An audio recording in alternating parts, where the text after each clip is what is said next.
Good morning, well, family. Well, today it is Friday, May 29th, and as we have been doing, we are going to continue looking through the book of Psalms.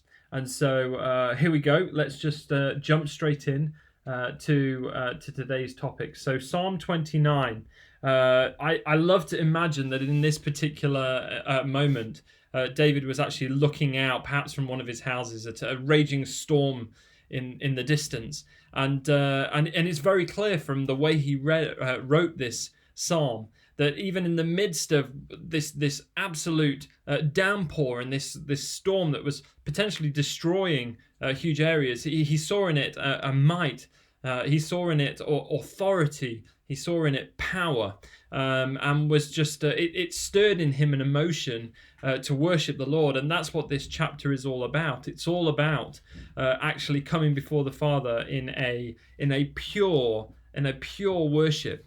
And so today, first of all, I would just ask, where are you setting time aside? Where are you setting time aside to actually lay yourself down before the Lord, to actually worship Him, to recognize that the same God who created the heavens and the earth is the God that you and I get to worship, and He is worthy of all worship and praise that we can give Him.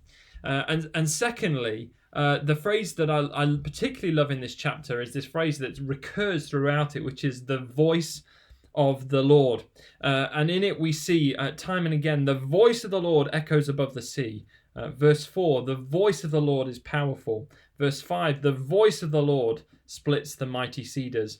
Verse 7, the voice of the Lord strikes with bolts of lightning.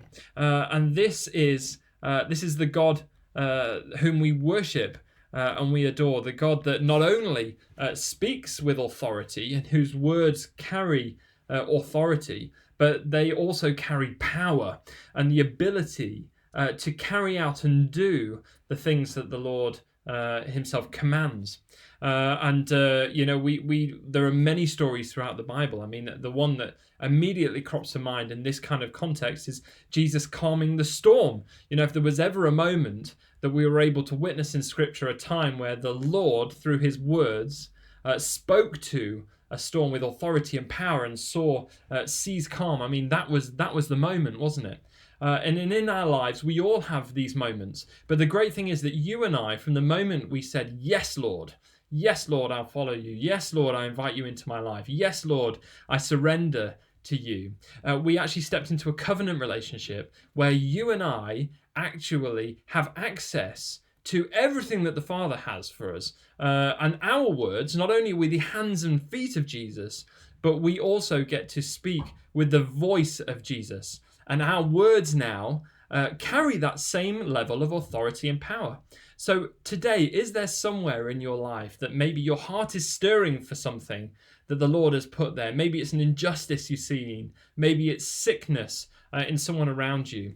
Where is it that the Lord is saying, I've given you everything that you need. My heart is bleeding for these things.